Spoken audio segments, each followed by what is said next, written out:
At the 2007 National Convention, CUPE members voted to step up their fight against privatization. The result has been more local, regional, and national initiatives to protect and promote public services. Provincial divisions organized events, tours, and workshops, and made regional campaign plans. CUPE National coordinated a major polling project, a cross-Canada tour on healthcare-associated infections, and is planning work on water and childcare privatization. We know Canadians value public services and the workers who deliver them, and CUPE locals continue to challenge privatization in all its forms. CUPE members in British Columbia just celebrated a big public win. A decade ago, the city of Port Moody contracted out solid waste services, but CUPE members didn't give up, and the city brought the services back home in June. Garbage had been contracted out back in the late 90s to allegedly save money and give a better quality service.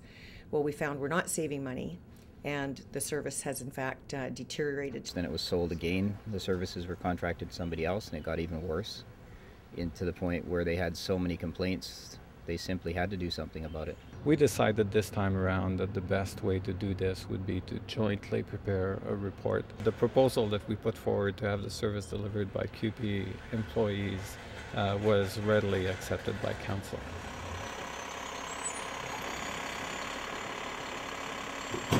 The new trucks are quite a bit nicer compared to the old trucks. City of Port Moody city workers do take very great pride in the service that we offer, such guaranteeing that there won't be any pickups missed. We know that we're going to be diligent. We care about the community. We care about the residents that live here. The services that we're going to be providing for the residents is the biggest victory. They are the real winners here, I think.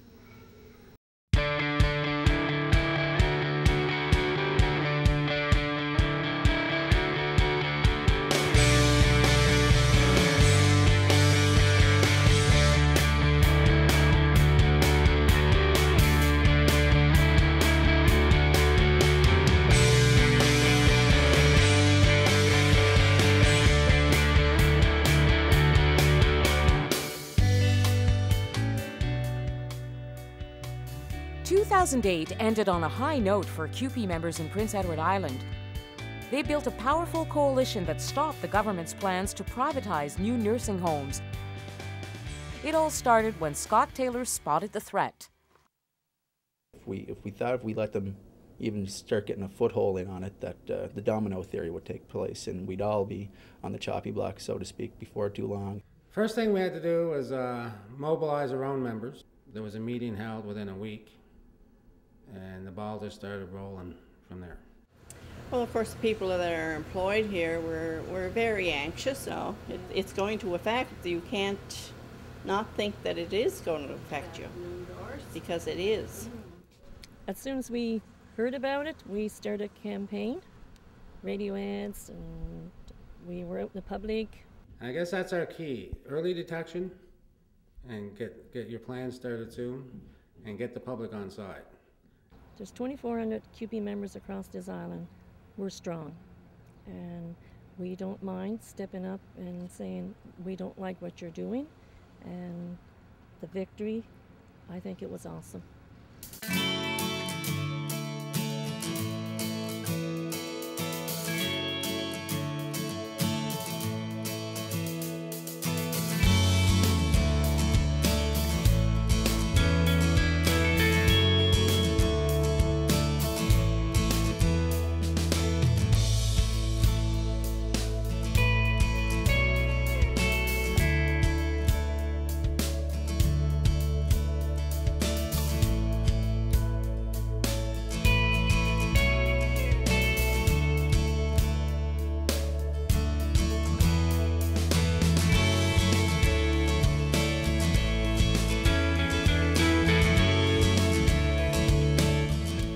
CUPE's anti-privatization work is paying off.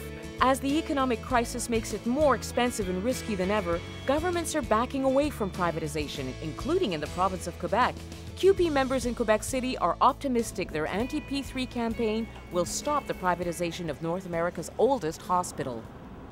We're working to stop the renovation and expansion of the Hôtel Dieu Hospital using the P3 model. With this method of financing and the government's approach, access to care is being delayed more and more. It's dragging on and on and on.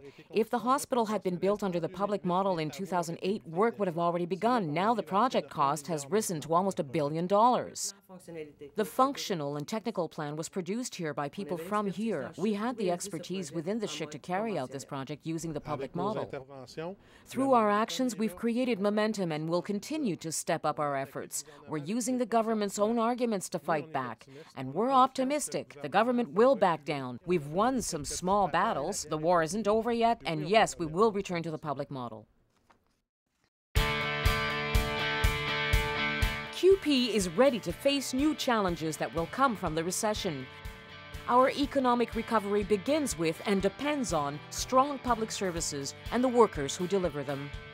The public is on our side, and we will keep building support through new coalitions and community connections. CUPE will always be there to support members fighting back to defend public services for all. Together, we can stop the spread of privatization and protect public services.